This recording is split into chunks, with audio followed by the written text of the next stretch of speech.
PRA taxation का जो course हमने स्टार्ट किया था उसका आज हमारा सेकंड लेक्चर है और इस लेक्चर के अंदर मैं आपको बताऊंगा कि आपने विद होल्डिंग एजेंट की जो इनवाइस है वो आपने कैसे अपलोड करनी है। यानी कि अगर आपका जो टैक्स है, अगर आपने किसी को सर्विसेज की इनवाइस की है और उसने आपका जो आपने टैक्स जो अप्लाई किया था सेल टैक्स वो उसने विदहेल्ड कर लिया है, तो उसको आपने कैसे अपलोड करना है। लास्ट वीडियो में मैं आपको थोड़ा सा इसका इंट्रो दिया था या हिंट दिया था, लेकिन आज मैं उसके ऊपर प्रॉपर आपको गाइड करूंगा कि किस तरह से आपने उसको वहां पे इंटर करना है और फिर आपने नेक्सस सी में जाके किस तरह से आपने उसको क्लेम करना है और किस तरह से आप अपने टैक्स की लाइबिलिटी को वहां पर जाके रिड्यूस करेंगे। तो और इसके साथ साथ मैं आपको थोड़ा सा ये भी बताऊंगा कि विद होल्डिंग एजेंट की और एक नॉर्मल जो सर्विस प्रोवाइडर है उसकी जो प्रोफाइल होती है पीआर की, उन दोनों के अंदर डिफरेंस क्या है।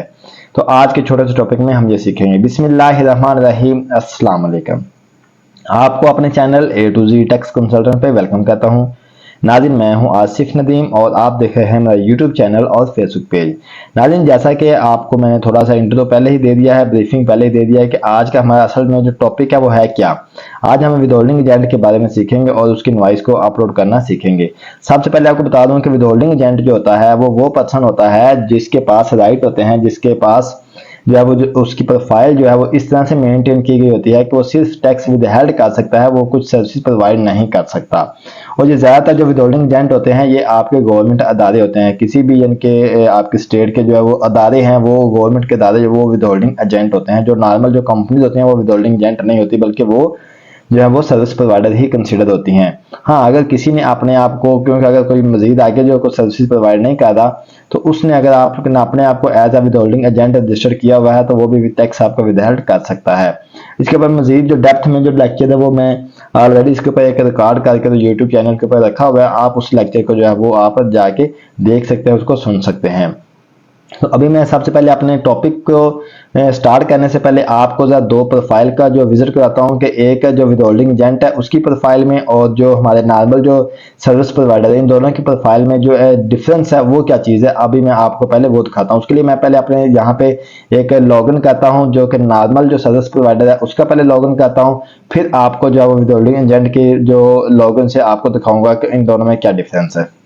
लेकिन ये मैंने अभी एक लॉगिन कर दिया है जो कि नॉर्मल सर्विस प्रोवाइडर जो कंपनी है उसका मैंने जो है ना ये लॉगिन किया है, क्योंकि ये अगर आप देखेंगे तो प्राइवेट लिमिटेड कंपनी है जिनका मैंने लॉगिन किया है।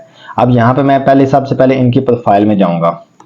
तो यहाँ पे अगर प्रोफाइल में आप देखेंगे तो ये एक चीज मेरे पास आ रही है कि जिसके ऊपर लिखा हुआ है कि सर्विस प्रोवाइडर टिक किया हुआ है सर्विस प्रोवाइडर के ऊपर, साथ विदहोल्डिंग एजेंट पे भी किया हुआ है टिक, लेकिन इसको विदहोल्डिंग की जो एज अ विदहोल्डिंग एजेंट इसको फाइलिंग की जो है वो इजाजत नहीं है। क्यों? क्योंकि ये एक गवर्नमेंट अदारा नहीं है बल्कि ये एक प्राइवेट अदारा है, इसलिए इसको इजाजत नहीं होगी जब ये फाइलिंग करेगा।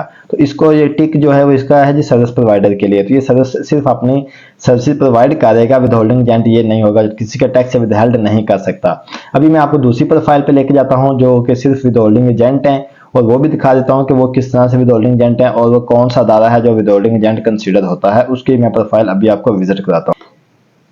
ये जब भी मेरे पास एक दूसरी प्रोफाइल है, अगर आप इस प्रोफाइल को देखें, क्योंकि इसके क्रेडेंशियल्स आपके सामने शेयर नहीं कर सकता, तो ये अगर आप इस प्रोफाइल को देखेंगे तो यहाँ पे इसका जो सर्विस प्रोवाइडर है ये इसको अलाउ नहीं है। ठीक है, ये सिर्फ एज अ विदहोल्डिंग एजेंट है, ये सिर्फ आपका टैक्स विदहेल्ड कर सकता है और इसके अलावा ये कुछ भी नहीं कर सकता। तो ये डिफरेंस है, क्योंकि ये देखने की एक गवर्नमेंट अदारा है। ठीक है, तो गवर्नमेंट अदारा जैसा कि मैंने आपको पहले बता दिया है कि गवर्नमेंट अदारा जो होगा वो आपका टैक्स विदहेल्ड कर सकेगा, जो आपका होगा सर्विस प्रोवाइडर जो प्राइवेट लिमिटेड की कंपनी होगी वो आपका टैक्स विदहेल्ड नहीं कर सकती। अब इंशाल्लाह नेक्स्ट मैं आपको लेके चलता हूँ कि अब हमने इनकी इनवाइस कैसे अपलोड करनी है। मतलब अगर गवर्नमेंट अदारा है उसको अगर हमने सर्विसेज दी है, उसने टैक्स विदहेल्ड किया है, तो वो किस तरह से हम उसको अपनी प्रोफाइल के अंदर या अपनी इनवाइस के अंदर ऐड करेंगे। क्योंकि अगर हमने उसको नॉर्मल ही ऐड कर दिया तो फिर हमने ऑलरेडी पहले तो हम वहां पे टैक्स कटवा चुके हैं, विदहोल्डिंग के टाइम पे विदहेल्ड हो गया हमारा टैक्स। ऊपर से जब हम उसको अपने सेल बुक करेंगे तो फिर वो हमें दोबारा से टैक्स देना पड़ जाएगा। इसलिए हम उस टैक्स लायबिलिटी को कैसे कम करेंगे और किस तरह हम अपनी ये इनवाइस अपलोड करेंगे, अभी मैं आपको वो बताता हूँ। तो उसके लिए हम चलते हैं अपने इनवाइस इसको लॉगिन करके अपने इनवाइस मैनेजमेंट सिस्टम के ऊपर। तो इनवाइस मैनेजमेंट सिस्टम पे जाके आपको मैं बताऊंगा कि कैसे आप अपनी विदहोल्डिंग वाली और नॉर्मल आप अपनी फाइलिंग करेंगे। नहीं, अभी मैंने लॉगिन कर लिया है। लॉगिन करके अब हम चलेंगे अपने इनवॉइस मैनेजमेंट के ऊपर, और वहाँ पर मैं आपको आज बताऊंगा कि किस तरह से हम विदहोल्डिंग वाली अपनी जो है वो इनवॉइस बुक करेंगे, उसको कितनी दफ़ा हमने बुक करना है और कैसे कैसे हमने बुक करना है, ये मैं आपको अभी बताता हूँ। तो चलें, उसके लिए हम चलते हैं अपने सेल लेजर के ऊपर। ये हम सेल लेजर पे आ गए हैं, और यहाँ पे अब आपने क्या करना है, सबसे पहले आपने जाना है ऐड इनवॉइस पे और क्लिक करना है पीआरए के ऊपर। जब पीआरए पे क्लिक करेंगे, अब आपके सामने यहाँ पे डाटा एंट्री का फॉर्म ओपन हो जाएगा। तो यहाँ पे अब आपने क्या करना है, वन बाय वन करके आपने एंट्री करनी है। अब चूंकि जो जैसा कि मैंने आपको बताया था कि सेल टैक्स विदहेल्ड जो होता है उसकी आपने डबल एंट्री करनी है। कैसे डबल एंट्री करनी है कि पहले आपने उसकी नॉर्मल जो है वो एंट्री कर देनी है, उसके बाद फिर आपने उसकी एज अ विदहेल्ड भी आपने उसकी एंट्री करनी है। तो उसके लिए मैं अभी यहाँ पे ये देखें, मैं अभी यहाँ पे अपना लॉगिन यूज़ करूँगा, एक CNSE यूज़ करूँगा या एक NTN यूज़ करूँगा। ठीक है, ये एक गवर्नमेंट अदारे का NTN है जिसको मैंने सर्विस दी है और उन्होंने मेरा टैक्स विदहेल्ड किया है। मैंने वो इंटर कर लिया। यहाँ पे देखें उनका नाम शो हो गया है। ठीक है, अगर मैं इसको थोड़ा सा आपको व्यू के लिए आपको दिखा देता हूँ, क्योंकि वैसे तो मैं आपको ये नहीं दिखा सकता। ठीक है जी। देन उसकी टाइप क्या है जी, इंटरमीडिएट है। ठीक है, उसके बाद उसकी जो इनवाइस टाइप है वो क्या है जी, सेल इनवाइस है, और इनवाइस नंबर क्या है जी, 12 नंबर इनवाइस है, और उसकी डेट क्या है जी, 1 सितंबर उसकी डेट है। सिलेक्ट कर लिया। देन उसका सेल टाइप क्या है जी, सर्विसेज मैंने इसको दी हैं, और सर्विसेज क्या है जी, मैंने इसको IT की सर्विसेज दी हैं, और उसका टैक्स 5% है। कितनी अमाउंट की सर्विसेज दी हैं, 12,000 रुपए की। और जैसे ही मैं साइड पे क्लिक करूंगा तो यहाँ पे मेरे पास जो है ये देखिए 600 रुपये ऑटोमेटिकली आ गया, और इसको मैं सेव आइटम कर दूंगा। तो ये मेरे पास एक इनवाइस अपलोड होगी। अब जब आप इसको, ये मैंने एक नॉर्मल जो इनवाइस वो अपलोड कर ली। अब जब आपका टैक्स इस इनवाइस के अगेंस्ट आपका टैक्स विदहेल्ड हो चुका है, अदारे ने विदहेल्ड कर लिया है, तो आपने इसकी डबल एंट्री करनी है। डबल एंट्री कैसे करनी है, एक तो आपने कर दिया है, अब दूसरी एंट्री आपने इसकी कैसे करनी है, आपने इसको यहाँ पे ऐसे इंटरमीडिएट रहने देना है, यहाँ पे CNIC वगैरह सब कुछ सेम रहने देना है। जस्ट आपने यहाँ पे सेल इनवाइस की बजाय आपने सेल टैक्स विदहेल्ड कर देना है, और फिर आपने यहाँ पे आपकी सेल टाइप को आपने सेलेक्ट कर देना है सर्विसेज। देन आपने जो सर्विसेज इनको प्रोवाइड किए हैं वही आपने सर्विसेज सेलेक्ट करनी है। याद रखें कि ये सर्विसेज और ये जो अमाउंट है वो सेम होनी चाहिए। जो आपने यहाँ पे जो नीचे जो आपने ओरिजिनल इनवाइस अपलोड की है इसके मुताबिक आपकी दोनों चीजें सेम होनी चाहिए। और यहाँ पे मैं इसकी अमाउंट ऐड कर दूंगा 12,000 रुपए, और साइड पे क्लिक करूंगा तो देखें मेरे पास 12,000 ही मैंने ओरिजिनल इनवाइस के ऊपर मैंने अपलोड किया था और उसका 600 टैक्स बना था, और 12,000 ही मैंने विदहेल्ड वाली पे किया और उसका टैक्स 600 बना है। और यहाँ पे देखें सेल टैक्स विदहेल्ड की ऑप्शन में मेरे पास आ गया है। जब तक आप इसकी डबल एंट्री नहीं करेंगे तो आपकी ये जो इनवाइस है वो सेल टैक्स विदहेल्ड के फॉर्म के अंदर नहीं जाएगी, और आप इसको as a sale tax withheld claim नहीं कर सकते। इस चीज को आपने अपने माइंड में रखना है कि जो भी इनवाइस आपकी, जिस भी इनवाइस के अगेंस्ट आपका सेल टैक्स विदहेल्ड हुआ है उसकी आपने डबल एंट्री करनी है। पहले आपने नॉर्मल एंट्री करनी है, फिर आपने उसकी सेल टैक्स विदहेल्ड के साथ करनी है। अगर आप पहले सेल टैक्स विदहेल्ड करेंगे बाद में नॉर्मल करने की कोशिश करेंगे तो आपको सिस्टम इस चीज की इजाजत नहीं देगा। तो मैं इसको भी अब यहाँ पे सेव कर दूंगा। जब मैं सेव करूंगा तो दोनों इनवॉइस मेरे पास सेव हो चुकी हैं। अब मैं आपको लेके चलता हूँ एक इसके नेक्सस C के फॉर्म के ऊपर, रिटर्न के फॉर्म के ऊपर, वहां पे जाके आपको इसका डिफरेंस दिखाता हूँ। उससे पहले मैं यहाँ पे एक जरा और इनवॉइस अपलोड कर लेता हूँ ताकि आपको दोनों में डिफरेंस नजर आ जाए वहां पे जाके कि इनको दोनों को हमने कैसे लेके चलना है या किस तरह से दोनों अप्लाई होंगे। अब उसके लिए मैंने यहाँ पे एक और जो NTN यूज किया है, और उसके जो टाइप है वो मैं एंड कंज्यूमर कर दूंगा, और इसकी जो सेल इनवाइस है उस इनवाइस टाइप है वो मैंने सेल इनवाइस कर दिया, और ये इनवाइस नंबर है जी 13, डेट इसकी सेम है, और इसकी सेल टाइप जो है वो जो सर्विसेज है, और इसको सर्विसेज कौन सी दी हैं, इसको भी मैंने IT की सर्विसेज दी हैं, और इसकी जो प्राइस है वो है जी 10,000 रुपया। ठीक है, और जिसके ऊपर 500 रुपया टैक्स बनेगा, और मैं इसको जो है यहाँ पे सेव कर दूंगा। अब मैं क्या करूंगा, इस सिस्टम को करूंगा क्लोज, और आपको लेके चलूंगा रिटर्न के फॉर्म के ऊपर, और वहां पे जाके दिखाऊंगा कि किस तरह से आपने अपना जो सेल टैक्स है उसको, तो उसके लिए मैं ये वाला अपना जो इनवाइस वाला फॉर्म है उसको मैंने क्लोज कर दिया है। अब मैं लेके जाऊंगा आपको सेल टैक्स के फॉर्म पे। उसके लिए आपने जाना है सेल टैक्स के ऊपर, और फिर आपने जाना है यहाँ पे सेक्शन 35 के अंदर। और ये भी चीज याद रखेंगे सेल टैक्स की इनवाइस अपलोड करते वक्त आपके स्टेप कौन कौन से हैं। पहला स्टेप है कि आपने इनवाइस मैनेजमेंट पे जाके सेल लेजर पे जाके आपने इनवाइस अपलोड करनी है। उसके बाद अगला स्टेप है कि आपने सेल टैक्स के अंदर आके अपना सेक्शन 35 के अंदर आके अपना रिटर्न का फॉर्म ओपन करना है, और फिर यहाँ पे आपने पहले अपना नेक्सस ए जो नेक्सस C है उसको आपने अपलोड करना है, फिर नेक्सस C1 को करना है, फिर नेक्सस A को करना है, फिर आपने उसकी पेमेंट की तरफ जो आगे मूव करना है। तो ये चीजें आपने अपने माइंड में रखनी है ताकि आपको साथ साथ क्लियर होती हैं तमाम तर चीजें।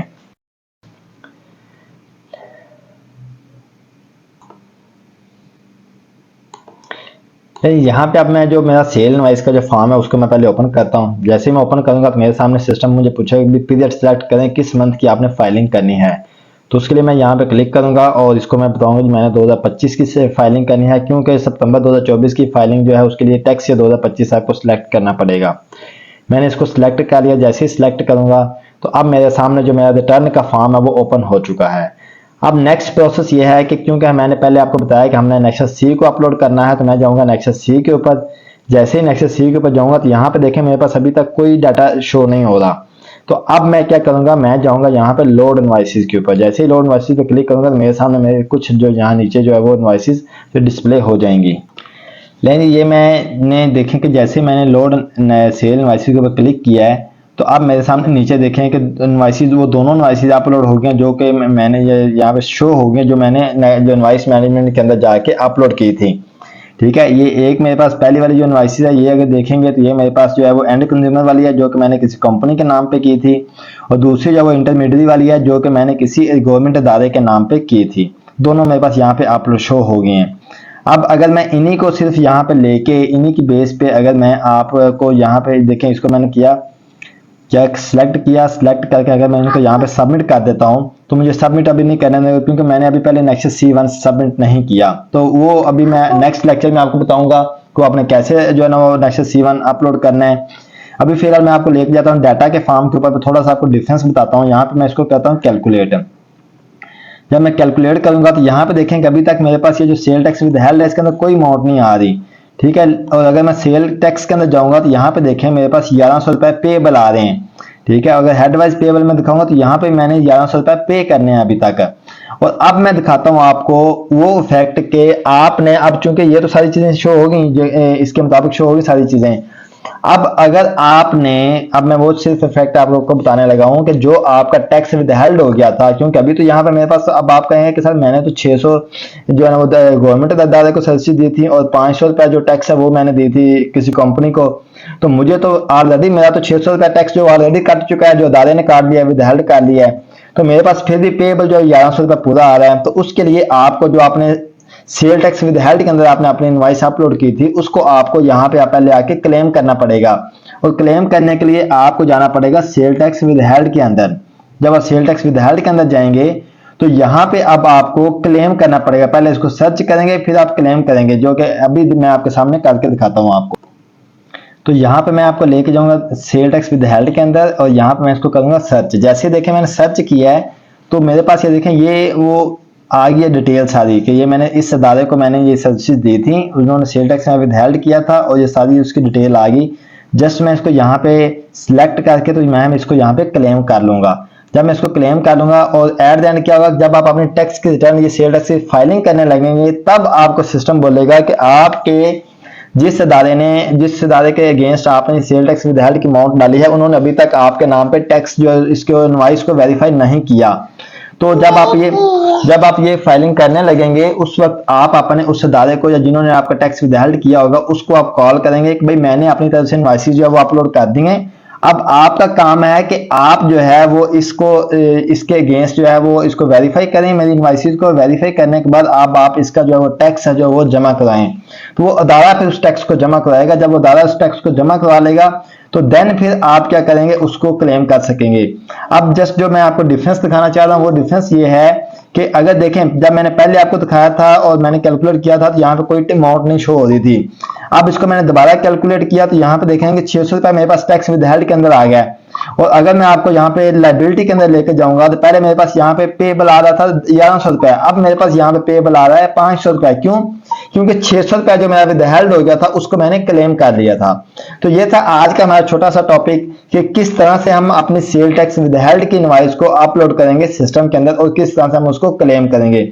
इंशाल्लाह नेक्स्ट लेक्चर में आपको बताऊंगा कि हम जो है ना वो प्रॉपर अपना सेल जो नेक्सस सी है उसको प्रॉपर फाइल करना आपको बताऊंगा, नेक्सस C1 को प्रॉपर फाइल करना बताऊंगा और नेक्सस A में अपनी चीजों को क्लेम करना बताऊंगा और फिर आपको चालान बनाना, पेमेंट करना और रिटर्न को सबमिट करना, तमाम प्रोसेस को आप जो वन बाय वन आपको चीजों को समझाऊंगा और बताऊंगा। अस्सलाम वालेकुम।